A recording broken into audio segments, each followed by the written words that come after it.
Yeah, not a problem. Yeah, everybody. This is my wife. She's super excited about all of this. Hi, You guys. guys. Hello. This Cool. is exciting. All right. All right. Um.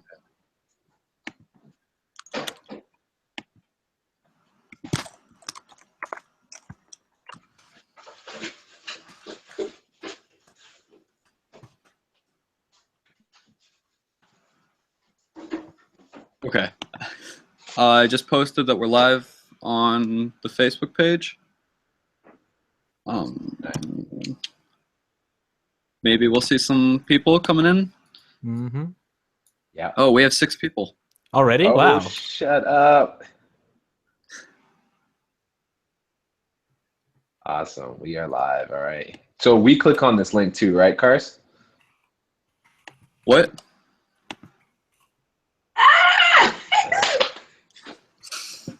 Okay.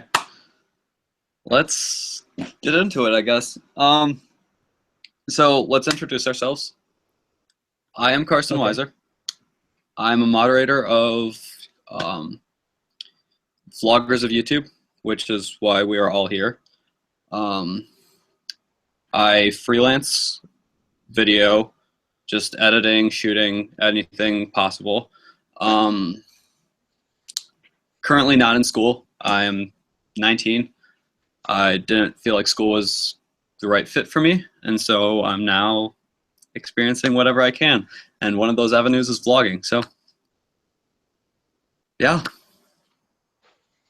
Nice. I guess I can go second.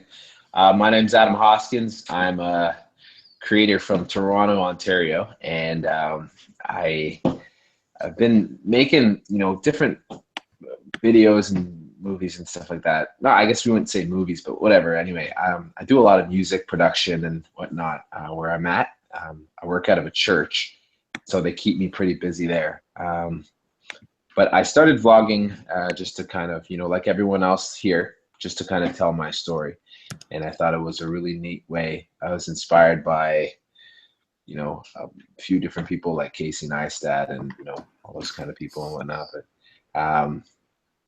yeah, I just wanted to start telling my story. And I'm 29 years old and I'm married, no kids, but hopefully in the near future, I'll pop some babies out.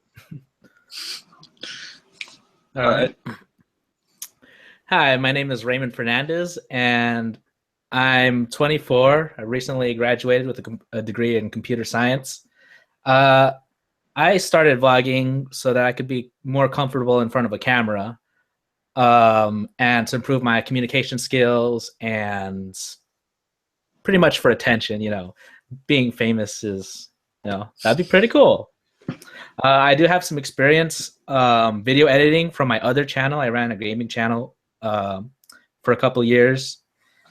And now I started vlogging. So yeah. Okay. Cool. Yeah. Just to clarify, I haven't actually started vlogging yet. I am going to here in the near future. But yeah, I don't know. What's the first thing you guys want to talk about? Well, maybe we could talk a little bit about just real briefly about kind of the culture of the group and everything that it's become and how it came to be. I feel like that's a bit of an interesting story. Yeah, I mean, you probably have more of an idea than I do, so feel free. Go ahead. Sure. So a real brief rundown. So I, much like a lot of you guys, I joined the group to kind of just get some insight and some feedback. As I'm sure you guys all are, I'm a part of a number of different groups for different interests on Facebook, and it just kind of seemed like there was good community there. So when I had questions, I could go, and if there was somebody who asked a question, I could go and answer it for them, and if I knew the answer and whatnot. So that's why I joined. I actually just Googled like vlogging Facebook groups, and that's kind of what popped up. And as soon as I got into the group, I noticed that like everybody was just posting like sub for sub, like for like, all this garbage, just like everybody's own videos and stuff, and it was kind of like nobody's actually like interacting. Everybody's just kind of just, you know, I think one of the mods used it best, but like just like hit and run. It was just like literally they just dump a link down and go. Yeah. Like no one cared about any other videos. They just want to advertise to no one who was watching. Yeah. So I mean, I just, you know, I kind of there was one post that kind of, you know, broke it for me where one of the guys just kind of said what we were all feeling, and he was like, I'm out. I don't know if you guys remember, but he was like, I'm out. This group sucks. Everybody just wants to post their videos. And like all of the interaction came from underneath that post. Like everybody was like commenting like, yeah, it sucks. Da, da, da, da. You know what I mean? Yeah. And so I took it upon myself just to message Mike, who was the creator of the group, and I was just like, yo, listen, like if you give me some admin privileges of this, like I think I kind of know how to turn this around. Like I'm not an expert at this or anything like that, but I mean, I think if we set some guidelines and some rules and just kind of pattern off of a model that's already been done on Facebook, tried and true, I think we could just kind of turn it around. And then so after that, then I just started recruiting the mods. I kind of, you know, to you guys, I kind of just took a chance on, like, I had no idea who you guys are. You know what I mean? Yeah. But every single one of them has turned out incredible in terms of just like being able to pour into the culture of the group. And you guys really have been the ones that have made it like awesome. So thank you. No, thank you. Yeah. So I think I joined the group maybe like a little under a month ago. And within like a week of me just like commenting on people's like questions and stuff like that, you messaged me and were like, hey, I'm looking for moderators. I've seen you've been like interacting with a lot of people, and so do you want to like join us? And I don't know, I've been a part of a lot of Facebook groups for like different like video production jobs. So like I'm a part of Wedding Film School and Guerrilla Filmmaking Live, which is like, those are two pretty big video production groups. And to be able to like build a community like what they have right now is really cool. And I get to like come in from like the ground level and just see how that's developing while we still have like a pretty big like user base, which is really cool. Yeah. Oh, it's my turn. Yeah. It's just like automatically like picking whoever. It's crazy. I thought it was pretty funny that I got picked as a moderator, because I don't even, when I got picked, I didn't even start vlogging yet. I was like still lurking and like doing research on how I'm supposed to vlog. I'm actually really camera shy, except for right now, because I have a face to talk to right now. So it's kind of easing me up a bit. Yeah, but even though I don't have any like vlogging experience, I've been a moderator for several groups over the years, you know, since I've been growing up with the internet and like volunteering my time and stuff to building communities over interests that I have, so to speak. Yeah, man. And a funny story when when Raymond came in as like as a moderator, and we kind of set down like, you know, some of the ground rules, he just went in like a cop, man, just busting people left, right. I'd come on and like I'd see like these spam posts, and then I'd be like, why is this up here, blah blah, and like I would just see Raymond's comment there, just like, you can't do that in here. You gotta get your crap out of here, man. He came in like the Gestapo, just raided everybody, man. It was awesome. No, that's funny. Yeah, and I think like really sweet, like really sweet. Just like a lot more focused on the important stuff rather than just like hit and run posting. It's been really sweet. Yeah. Mm-hmm.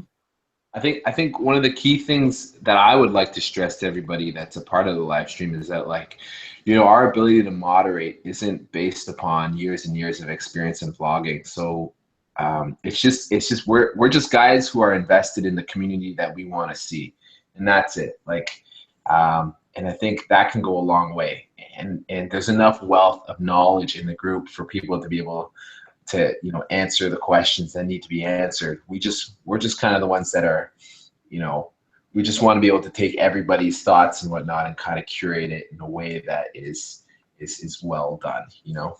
Yeah. Yeah. And to piggyback off that, I mean, I literally just learned how to set up a Google live stream this week because I had the idea of making like a live stream of being able to answer your guys' questions. And so, yeah. It's wicked, man. Mm-hmm. So I'm not a part of the what everybody else is seeing. I'm just only seeing Raymond and Karsten, but are there any questions or anything like that regarding, you know, what we're talking Not at about? the Are there even moment. people still there? Yeah, we have 4 people watching. Hunter says he wishes he was streaming with us right now. Hey, Hunter. Yeah. Yeah, if you guys have questions, feel free to post them in the chat. Yeah. Okay, so something that we can always talk about because it's my favorite subject, and I feel like anybody who's into this kind of stuff loves to talk about it. Let's talk about gear. Yay! Okay. Let's do it. Sure. Gear down. Here we go. Saddle up. Yeah, so like I've always loved gear. My biggest issue is I buy way too much, and so like I'm always getting new stuff in, and it just kind of like my room has been turned into a collection of just anything and everything that I need for anything. I've got it. Nice. So yeah, what are you vlogging on right now? I am vlogging on this thing. It's a DJI mobile, and it's basically a gimbal that you can insert. You can put your phone into it. If you turn it on, and it just comes on like that, and it'll balance itself so that you can take really steady shots with your camera. Okay. You hold the trigger here, it'll like keep its place so that you can turn it around and stuff. It even goes into like portrait mode if you want to do something with Snapchat or whatever. Yeah, that's what I'm vlogging on. Nice. That's pretty cool. I don't actually think I have my camera down here. Currently, I own a Canon 70D. It's a decent camera. It's, for being a video production person, it's not my favorite thing in the world, but it's a camera. And I mean, I kind of copied it just like the Casey Neistat rig. So I have the Joby Gorilla Pod with the Canon 10 to 18 millimeter lens on there, and my Rode shotgun mic. So it's a decent setup. I'm looking to get something better. Probably switching to an RX 100 Mark V in the next couple, like maybe this month. I don't know. Christmas time, man. Get those deals. Yeah. Currently, I'm out here on a Canon 60D. I have a little, well, it's actually a pretty big tripod, like hi-hat rather, stand kind of thing that I'm actually looking to get rid of. And I got a Rode Video Mic Pro. The cool thing is that I actually bought all of this gear before I even knew what vlogging was. And so when I learned about vlogging, I was like, man, I'm really not doing anything creative with my life right now. So why don't I start and try to do this media? So I got a 30 millimeter prime on the front, which is possibly the worst lens that you can vlog on because, and the 60D doesn't autofocus in video. So I'm like half of my videos, you'll see like it'll be cuts of me like reaching over to the camera, or it'll be like, my wife calls them the neck shots, but it's essentially because the field of view is so cropped that like it only has like the bottom of my lips and like my neck in there, and I'm like trying to talk. It's just a mess, but Yeah. I'm trying to use what I got and make do until I can pick up Panasonic G85. Hopefully. Okay. Yeah. I mean, I love what you just said there. Is make do with what you got. I'm a firm believer in the best equipment is the equipment you already have on you. Yeah. Or the best camera you have is the camera you have on you. So like in the past couple months, I recently just got an iPhone SE. So it's got like 4K, it's got 120 frames per second, like the bread and butter of like what you want for a filmmaking camera. And so like I've been shooting a ton of video on that. I never thought I would. Like I just assumed that like I would always use my Canon 70D for shooting video. But I mean, when I saw Raymond that you had the Osmo thing, I'm like, I kind of want that specifically for my phone. But it's like that's another thing that I would be spending money on. And Yeah. Yeah. So yeah, I mean, gear is sweet. So Yeah. You know, money oh, sorry. I was gonna Go say ahead. just on that last thing that you were saying, well, maybe we could follow this whole like indulgence of gear talk because I have something that kind of like just a lesson that I kind of learned. But I mean, you were gonna ask if money wasn't, and that's always a sweet thing. Yeah. Go for it. What was it? Okay. So if money wasn't an issue, what would be your ideal vlogging setup, or just like camera setup for anything? I guess my question is how many cameras? And that's a legit question for me anyway. Like I said, money is no object. All right. Any camera, every camera, whatever. Yeah. All right. So if I can answer, I've thought long and hard about this, and I have a whole bunch of lists that I've made up, as I'm sure you all have, your gear lists in your notes section of your phone. You can scroll there now if you want. Essentially, what you said was key, man. It's the one that you have on you, and so I'm just looking for portability. Obviously, you could vlog on like a Sony A7S II and have full frame vlogs and like crazy, But I'm actually just looking at the Panasonic G85 with the 12 to 60 millimeter lens, which is just their kit lens. Rode Video Micro on top of that, and then just like a Manfrotto Pixie Mini. And what I learned from vlogging on the 60D is like that thing is a beast to carry around. And it's a lot, but it's a lot. And sometimes I don't vlog because I just don't want to carry the freaking camera around. And so I'm like, forget it. It's not worth it. I have meetings to do and stuff. And, I would get a DJI Mavic as soon as I can find money. I'll get a Mavic. Those things are so sweet. And I would get a GoPro Hero 5. I'll just upgrade my iPhone to whatever the best camera smartphone is that Apple has. That's probably what I would do. And I would just put those four. Okay. Nice.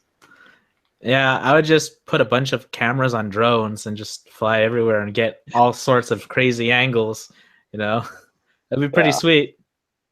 Maybe not only just have like drones follow me around with cameras, but have another drone following the other drone so you can get a picture of the drones, Oh God. Just to emphasize, droneception, just to emphasize that, hey, I have drones. Pay attention. Yeah, that's oh boy. Okay, so I actually do have a Mavic coming for me here soon. I don't know. Yeah, I ordered it when the pre-orders went live, and DJI's been having huge issues with shipping, and so they said something about mid-January I'm supposed to be getting it. So yeah, that's a camera that's coming for me. Yeah, so for me, ideally, I don't know. Like I said, I have a lot of gear for a lot of situations. And for me, like it's all about finding my voice and creating like a style that's very like Casey Neistat has his own style. Devin Supertramp has his own style. You could name like 900 different YouTubers who are all like above 1 million subscribers, and they all have their own style. And so for me, it's just finding the right gear to fit my style. And so one of the big cameras that I'm like I mentioned earlier that I definitely want to get is the RX100 Mark V, because that's going to be a camera that I will always have with me. Because it literally will fit into my pocket or into my book bag. Whereas, like you said with the 60D, the 70D is just a tank. It is massive. I went to Colorado 2 weekends ago, like not this weekend, but this past, like last weekend. And I had full intentions on vlogging the entire time, but I ended up just leaving my camera in my bag because it was just too much of an effort to pull it out and get like video and stuff. It was something else. Wow. Yeah. Jeez. Yeah. So, But yeah, RX100 Mark V is top of my camera list right now. And then if I wanted something for beauty shots, probably an FS5 or a Red Epic. I mean, dream big, right? yeah. Yeah, you got to dream big. Yeah. Yeah, all these camera names, I have like, I honestly I have no idea what you guys are talking about. Like, Okay. like RX and like, I don't know. Like I've never had any training in photography whatsoever. Like the extent of my video training is basically just like shooting on a smartphone. Okay. Yeah. And that's okay, man. Like that, there's a style for, you know, all of that, you know? Yeah. Yeah. I'm trying to monitor the YouTube stuff. And I'm just seeing if any of you guys have any questions or anything like that, keep them coming. Shogun Strength, welcome, man. Hunter Teal, what's up, man? Glad you're here. Chen Jeffang. I don't even know if that's how you pronounce it, but welcome. Yeah. Yeah. I mean, yeah. So I was at a friend's house earlier, and he was originally going to help me with like monitoring the YouTube stuff, like going through the comments and stuff like that. But unfortunately, some stuff came up, and we had to part ways. And so, I mean, you guys just how about this? You do the discussion. I'll hawk the comments. Okay, that works. And for the record, Chen, he said we can call him Chris. So Chris, my apologies. Welcome, bro. Okay, cool. Oh.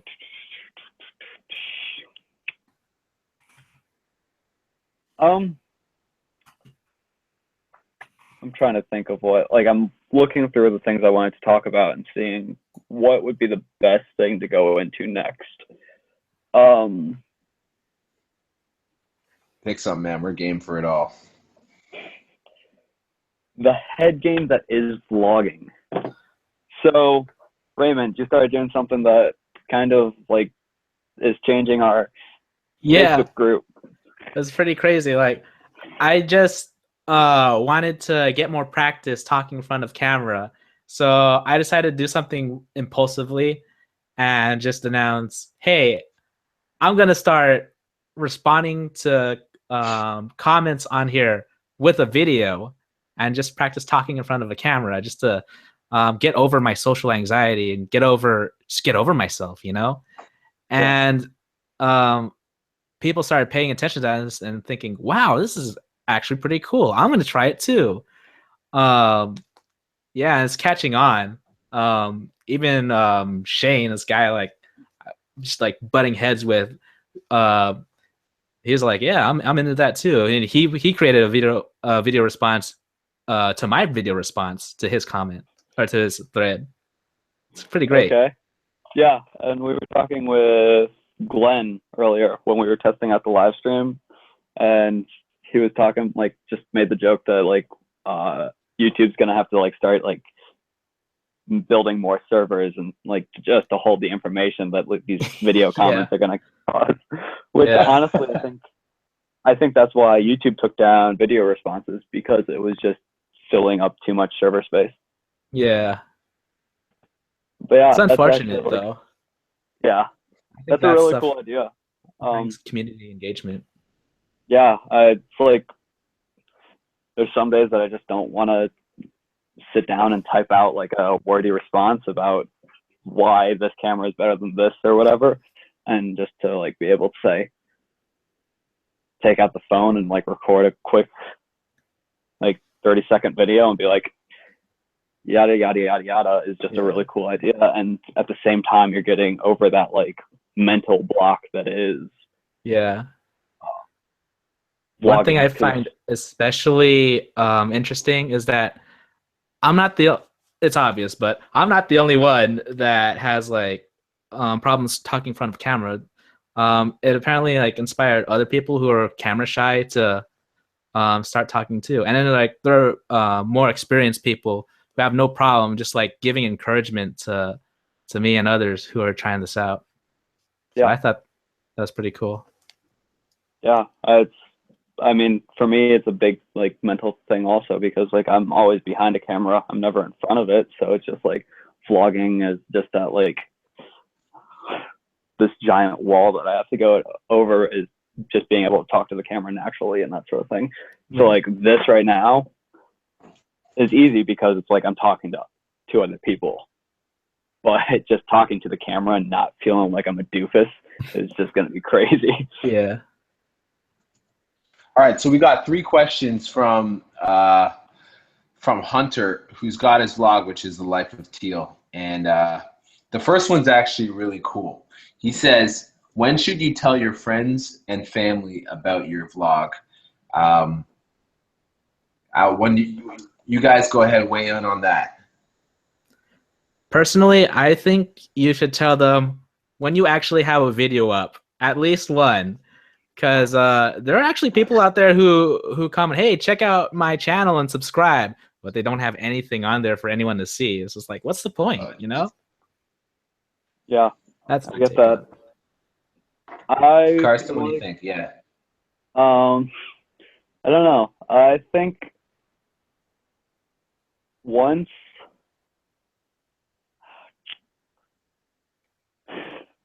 it's like, I feel like as soon as you like bring that camera into an interaction with your friends or family and they ask you, hey, why are you videotaping this?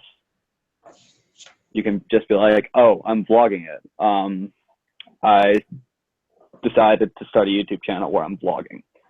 And I don't know, because I feel like one of the big things I want to talk about later is natural growth with a YouTube channel. And I feel like too many people are just like, hey, I'm vlogging now. Throw out like 600 Facebook posts about how they're vlogging and how you should check out this video or that video. I don't know. It's just, I think there's the natural way is just once you interact with the person, like while you're vlogging, it's best to like be like, yeah, I'm vlogging now. So if you want to check out my videos, you can. And hey, you might be in a video. Yeah. Yeah. You know, man, I'm kind of a little bit of a hybrid between you guys. I feel like for me, when I first started vlogging, what I did, and Shogun actually has a great point on YouTube. He says, I always find that family and friends aren't as supportive as you think. So what I ended up doing was, when I started vlogging, I put it out on Facebook. And what I committed to was a week of promotion. And so I made a Facebook like page and I said, this is what I'm doing. I'm just trying to get the word out. This is what I'm doing. And the people that care, they went to it, you know, they like the page at that. And that's kind of where we hang out there. But And now I don't really actually promote my vlog and stuff. I just do it, you know what I mean? And then if people find out about it, then they find out about it. If they, you know, if the camera's up there, then they ask about it. They're like, "Oh, you're actually vlogging?" Yeah, man, I'm 26 deep right now, and you know we're still going. And but the thing is that like, and Hunter brings up a point of like, you know, feeling weird and whatnot. We're people that talk to cameras, man. There's going to be an element of this that, weird. You know what I mean? It's all kind of weird. But if you're committed to telling your story, and the thing is, what I kind of learned with a lot of stuff, actually through music, I learned this through music, is that like sometimes what has to happen is that the people that are not in your immediate circle, you know, you have to share your gift or whatever you're doing with people outside of that circle.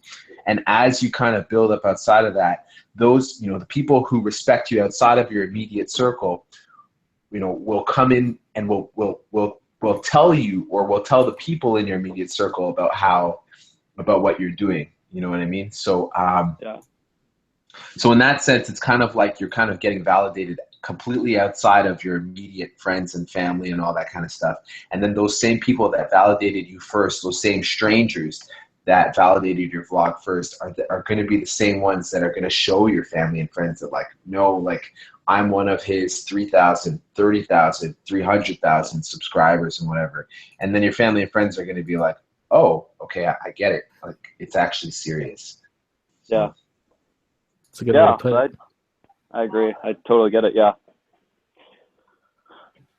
Do we want to answer the other questions that Hunter had, or?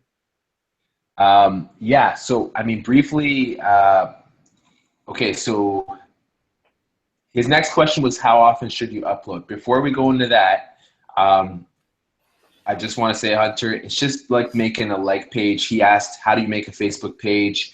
And I made a page, just like a regular like page. It's not a separate profile or anything like that. It's just my like page. And then I just invited everybody to like the page, and then I post my vlogs. Anything that's kind of vlog talk, I put on there. That's the simple answer of how to do it. And if you just do a quick Google search of how to make a Facebook page, it's all. Yeah. Mm-hmm. It's really easy, and I mean, it's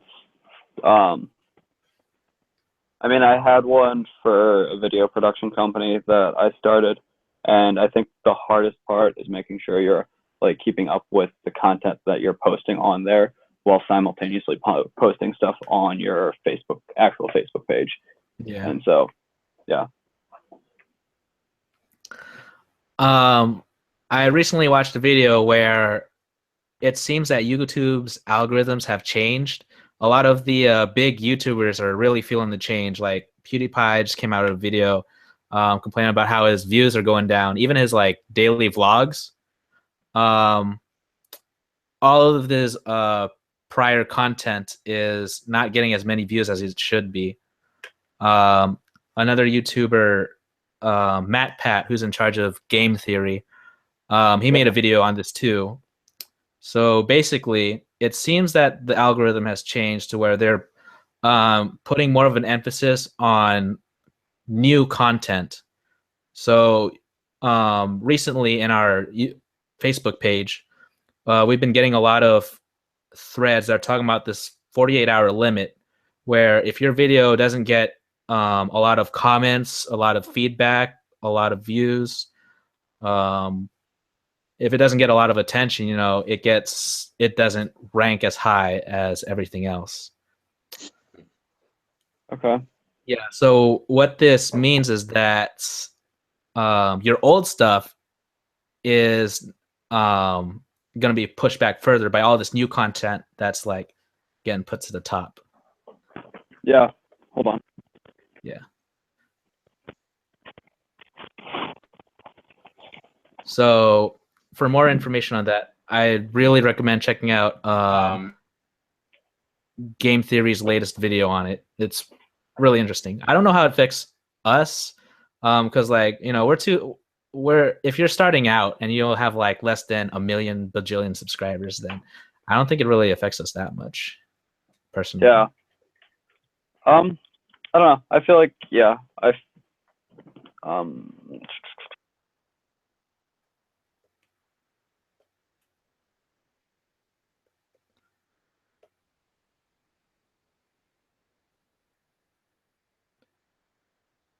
I think your audio like just went out or something.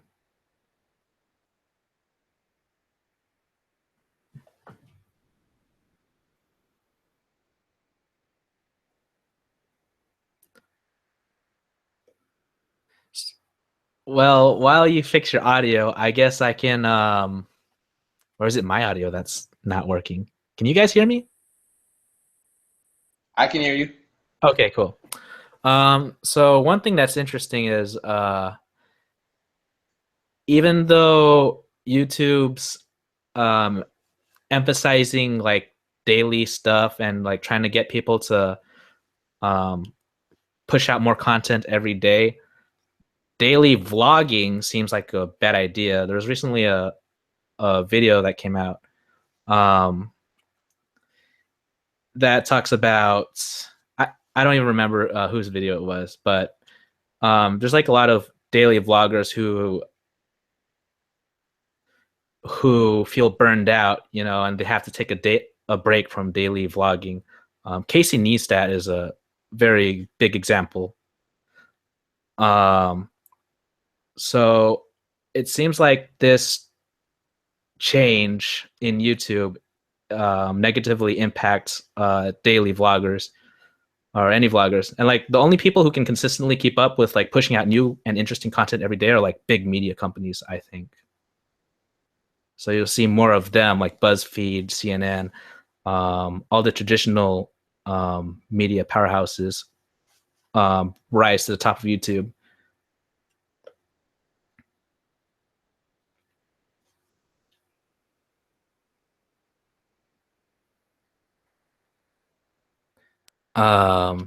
So yeah. Yeah, can you guys hear me? Oh, Yeah, I can hear you. okay. Sorry, I didn't catch the end of it, but I was wondering, were you done with what you said, or? Yeah, I'm done with what I said.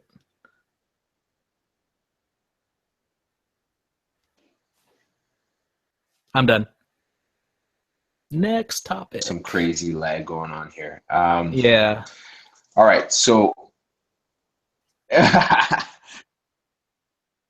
no. Sorry, for some reason, guys, I think our audio is going.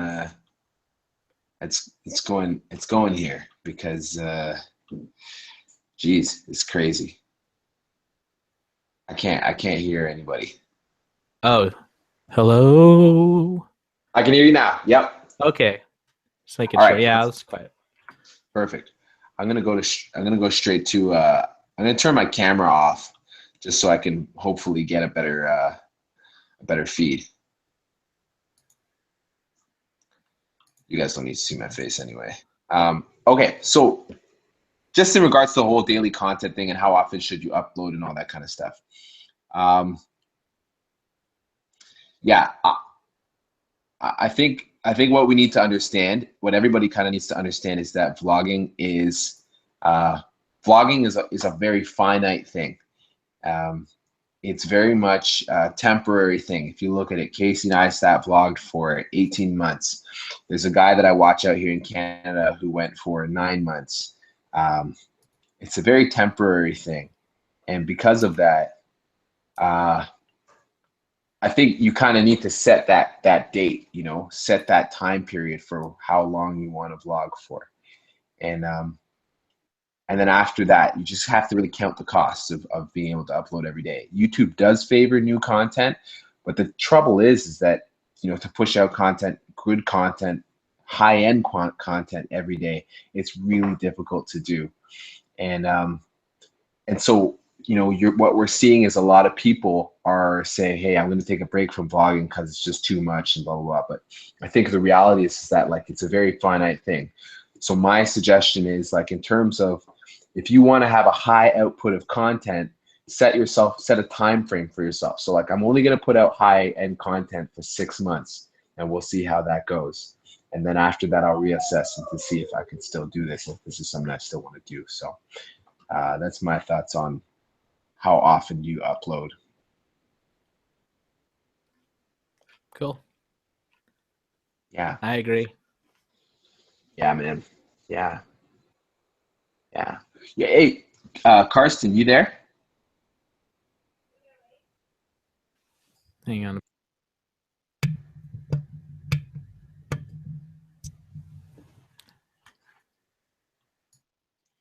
I was.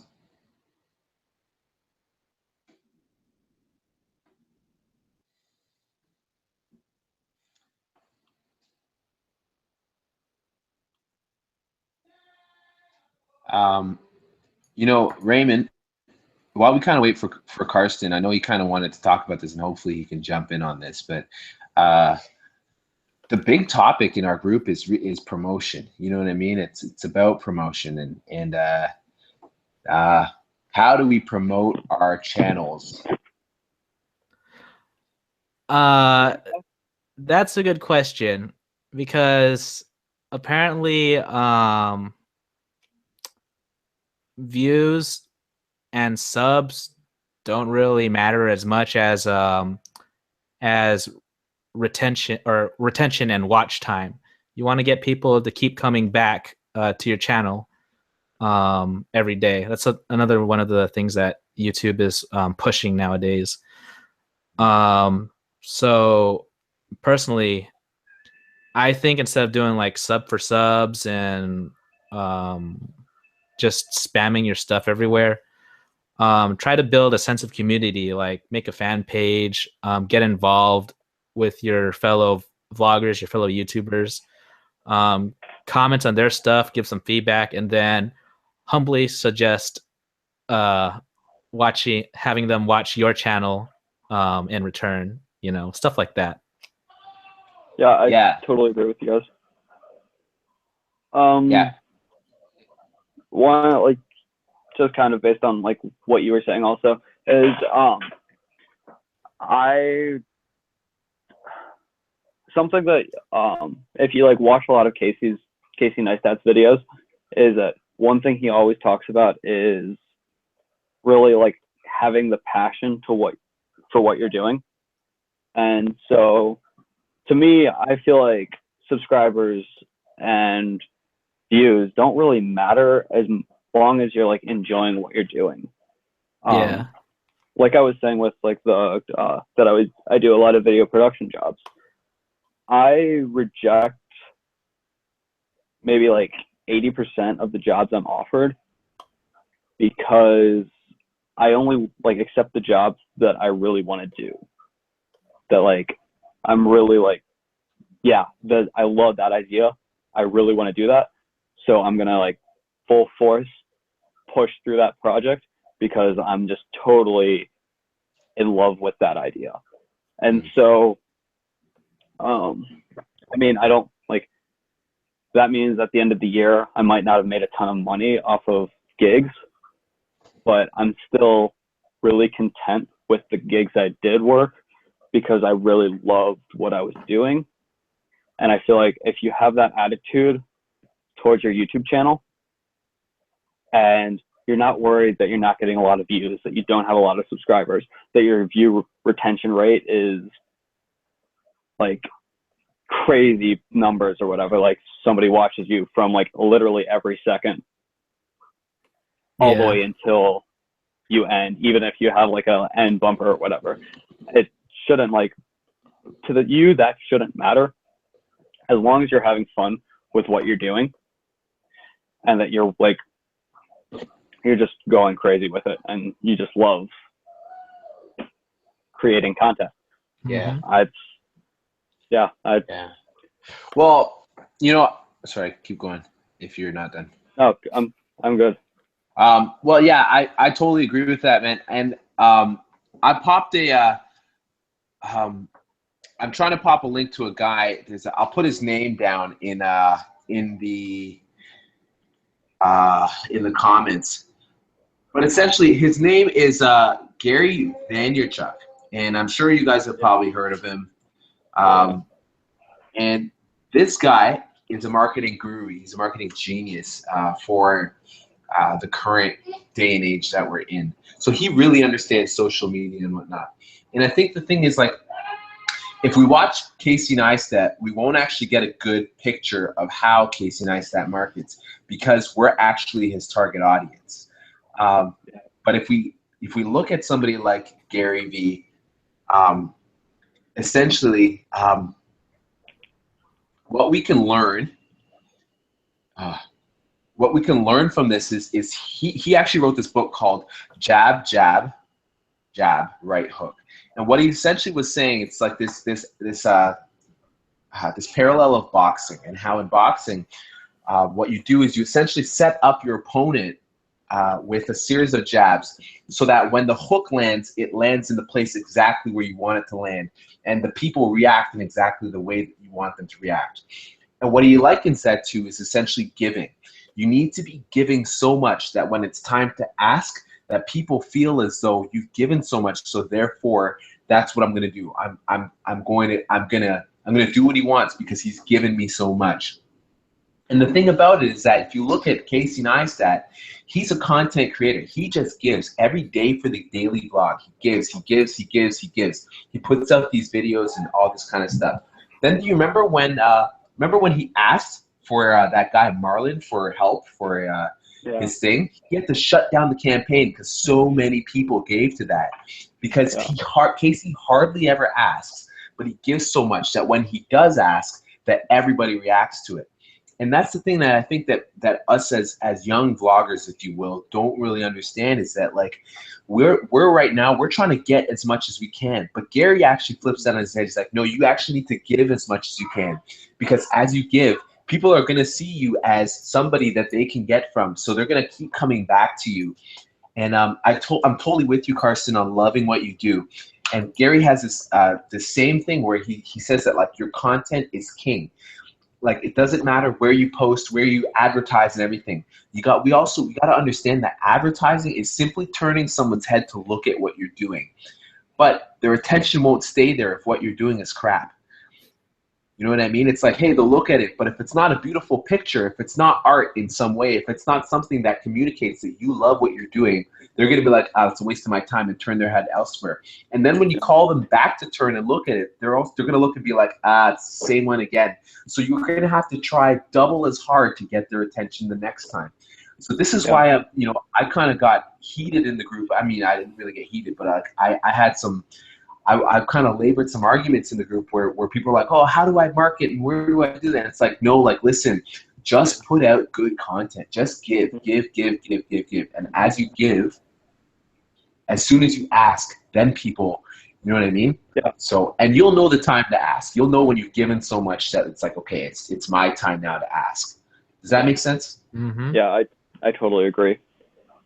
And I don't think that throwing like a sub for sub post on like a Facebook group is going to improve your channel whatsoever. I think you just need to start making content, find your voice. There's a really great video which involves Casey Neistat that was done by Devin Supertramp, where he talks about finding your voice on YouTube and like just making the stuff that you love. And just try and be yourself. And I think as long as you're true to yourself, people will find you and people will subscribe to you and watch your videos. Yeah, I don't know. I wanted to make sure that we covered that topic about like how do I grow my YouTube channel in this live stream specifically, just because I've seen it so many times. And it's just like, it's kind of like an annoying question. Like, it's like, how do I become a billionaire? How do I make like so much money off of YouTube? And the real answer is, I mean, 90% of us aren't going to make a ton of money off of YouTube. That's the sad fact of life. There's a likely chance that you could, because YouTube always favors new content creators, and they're always looking to help new content creators. But you just kind of if you love just making YouTube videos, you might just get like 100 subscribers. But those 100 subscribers will be so true to your channel that I feel like it would be better for me than having whatever PewDiePie's at is like something stupid amount, like 50 million. Yeah, so crazy. But yeah, that's what I feel about how can I grow my YouTube channel, because it is what it is. Yeah.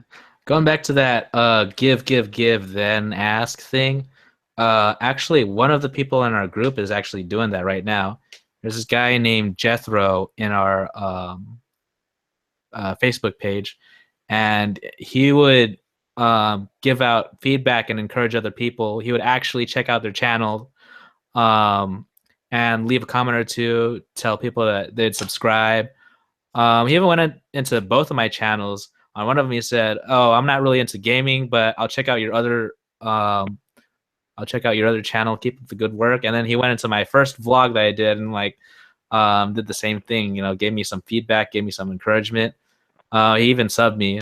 And then a few days later, he comes to me on Facebook and just messaged me, "Hey, you mind checking out my channel?" Of course I'll check out your channel. Like, you've already like checked mine out. I feel compelled to at least give you a chance, you know? Yeah, I totally agree with you. Yeah. So imagine that times 10, times 100, times 1,000. If you keep doing that over and over, you'll build a lot of relationships with people that, with people who generally want to see your stuff or at least give it a chance. Mm-hmm.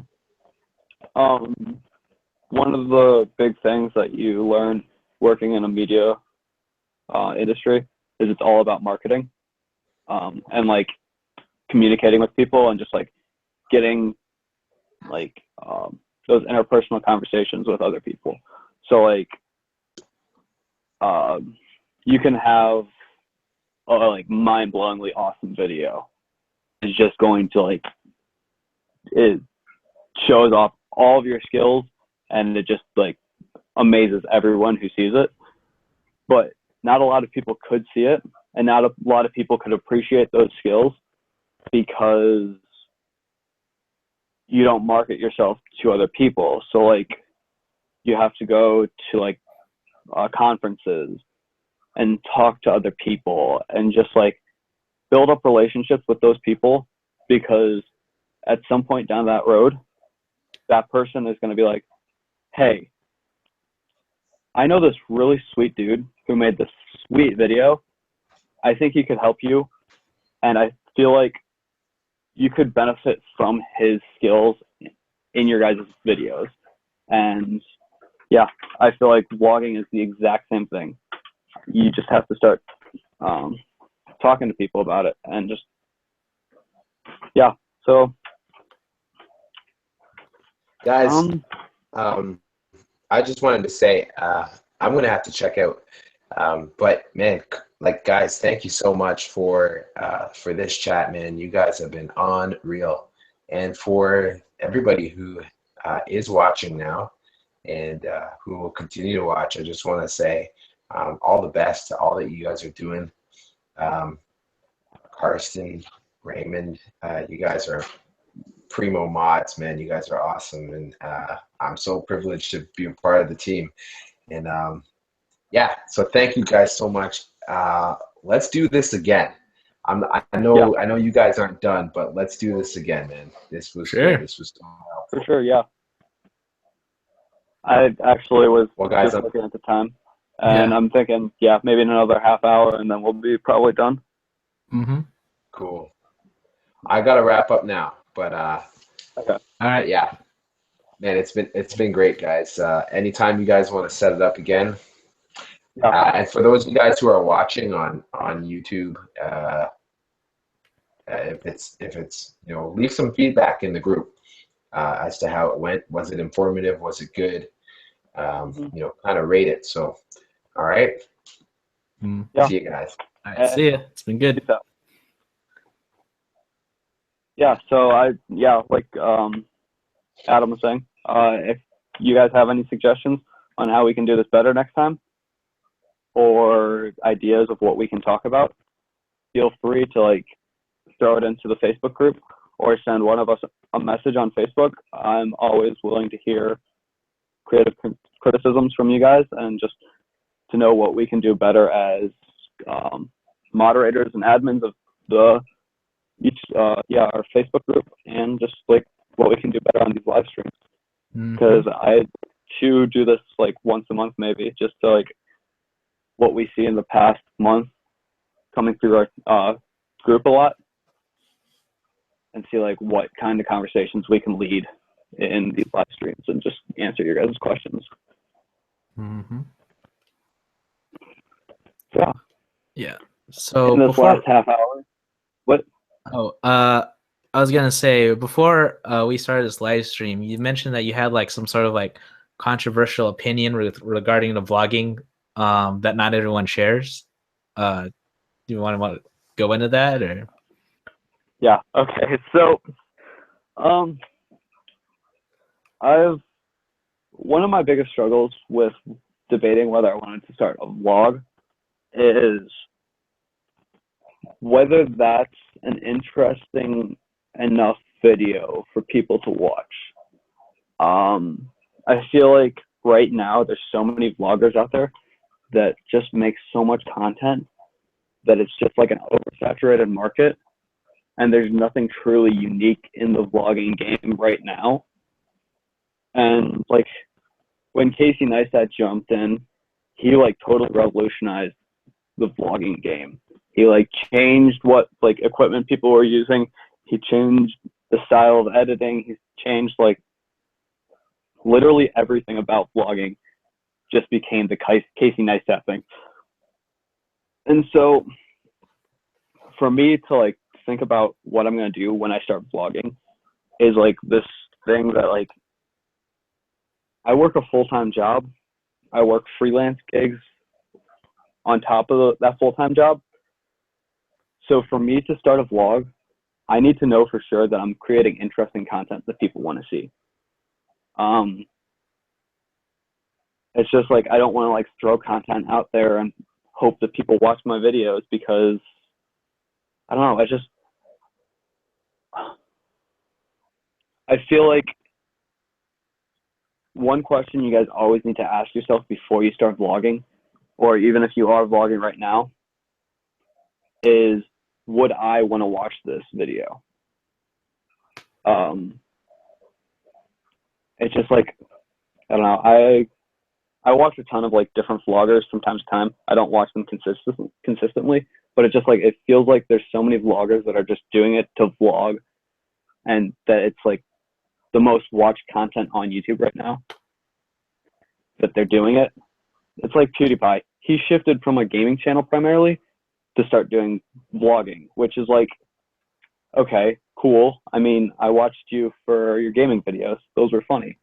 Yeah. Occasionally. I mean, I just, yeah, that's, I feel like if you're not true to yourself, and if you're not doing your own like thing and making it interesting for the people to watch,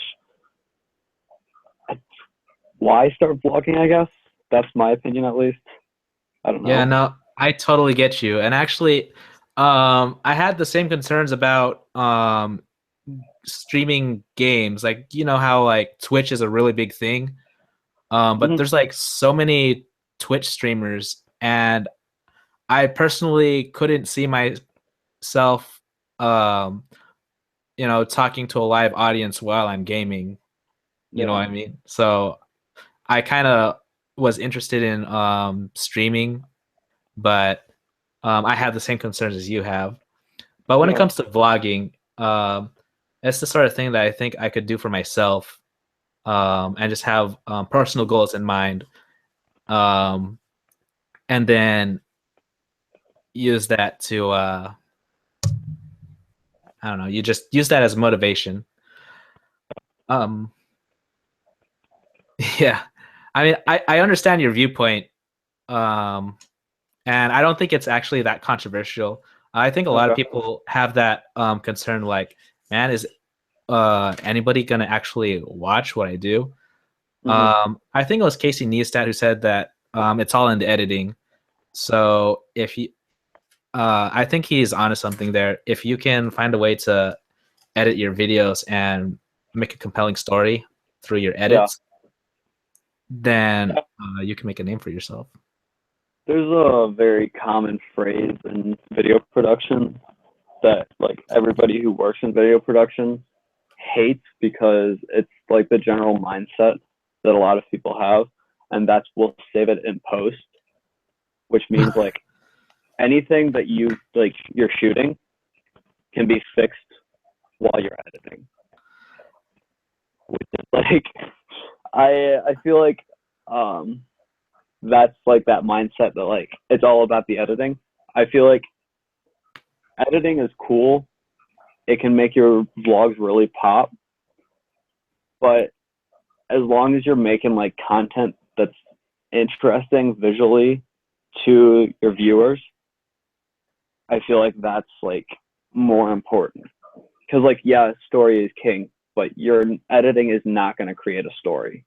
Yeah, you also got to keep that your camera into account, right? Yeah, yeah. It's like it's all about your vision. It's um when I was like in high school, middle school through high school, I did like essentially what people call now is vlogging. I always had a camcorder with me. I was always like documenting stuff, interesting things that were happening in my life. And so like I can go back like 12 years and find content from 12 years ago that I was shooting. And I don't know, sometimes I find that super interesting, but I would never create a vlog out of it because to me, yeah, that's cool. I mean, but if I was an audience member, I would not find that interesting whatsoever. Yeah, I don't know.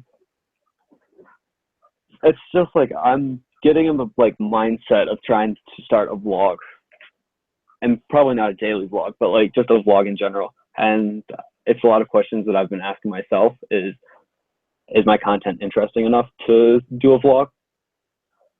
Yeah. Mm-hmm.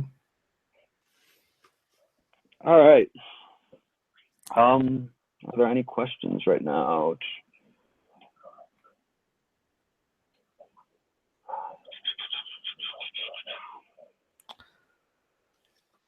The biggest issue with YouTube live streaming is the fact that I can't see the comments or like the chat through the client that we're talking on. Yeah, how do you view What it? How do you view the comments that other people are making? Because I can only you see like, actually have to go, you have to go to the watch client. okay.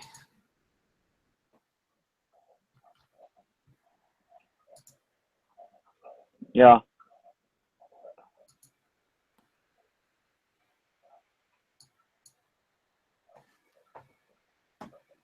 There's a lot of interesting stuff going on in the chat. Just people throwing some awesome knowledge in there. Oh, neat. Yeah. Glenn says you have to know why, or you have to know your why. Why are you creating these videos? Why should people watch? And put everything through that filter as you film, edit, and upload it. Which, yeah, that's exactly what my frame of thought is on the video, like on vlogging. Mm-hmm. Shug and Strength says everyone always wants huge numbers when it comes to subscribers, but if you take a step back and remember that they're all actual real people, it changes your perspective on creating content. Yeah. Totally, I so agree. I'm so in love with that answer. Yeah. Anyways, that is my thoughts on whether you should daily vlog or not. And yeah, I don't think everybody's built for daily vlogging. I think Yeah. there's a few people that like blow up on daily vlogging because they're really good at it. Like Casey Neistat. I mean, everybody knows Casey Neistat. He literally is king of the vlogging game, and while he was king, he decided to step down. Yeah, Which I mean, is like he said that he was like putting in like 16 hours of work a day into his vlogs. Like, that's insane. Like I couldn't do that. Shoot. Yeah, like it's No just wonder. crazy. I don't like. Yeah, he gets that content is king, and that's ultimately, yeah. I don't know. Is there anything else that you would like to talk about before we decide to sign off? We could talk about software. Like, what kind of software do you use to help you edit your videos, or I don't know, do post-production stuff? Okay. Do you want to start it off, or should I? Since you are the media expert, so to speak, Okay. you should lead the charge. So recently I switched over to a MacBook. I was a big Windows guy for the longest time, but I don't know, since I bought an iPhone and then I have an Apple Watch, it just made sense to get a MacBook also. But when I made the switch, I like reevaluated what my editing software was. I was using Adobe Premiere for the longest time. I still am for a lot of stuff actually. But what I will say right now is Premiere is not a program you just jump into and cut something together really quickly. It's designed to really get into the nitty gritty details of like all of your shots and making sure everything looks perfect and being able to throw like an After Effects composition in there without a problem. It's just like, it's a very robust editor. And I would not suggest someone who's just kind of daily vlogging on a whim to use it. What I've been learning when I decided that in like the next couple months I'm going to start vlogging, I started to learn Final Cut Pro, which, since I have a MacBook, like proprietary with that. Well, it's not proprietary, but like it's built for MacBooks and it's built for speed editing. I did a gig 2 weeks ago where I was using massive files like that were just like every like minute long video was like 4 gigabytes of data, and it was monstrous. And I loaded it into Final Cut, and I was able to edit it within like 4 hours, and it was not something I would have been able to do in Premiere. But yeah, that's the two primary softwares I'm using. If you don't want to spend crazy amounts of money on editing software, I highly suggest HitFilm. That's what I started out on before I switched to Premiere. And then DaVinci Resolve. They have a light version of their program, which is also all really good now that they're switching over into, rather than just being a color grading aspect, it's like a full editor, and that's been really sweet. I've been experimenting with that here and there. But yeah, that is cool. Editing software on my half. Yeah, so you're more of an Apple guy. For me, I'm more of a Windows user. I do have some Apple stuff, but as far as editing goes and post-production and stuff like that, I use Sony Vegas Pro. Or actually, I use the latest version. They got acquired by Magic, so it's Magic's Vegas Pro now. This is it. If you can see my screen. Right now, this is the entire B movie, but every second it gets faster. I'm just editing this for fun. I'm going to put on my second channel. Yeah, I think it's pretty easy to use. Yeah. I was really sick and tired of using Windows Movie Maker and trying to get around its limitations. But I think this is pretty intuitive. You know, you can like just literally drag and drop your stuff. Yeah. At the time, I'd heard about when I was in high school. I tried out Final Cut Pro on my school computers, and I really didn't like how you had to pre-render your clips to preview them. Okay. Whereas here in Sony Vegas, you can literally just press play and it'll run it for it'll just play it back.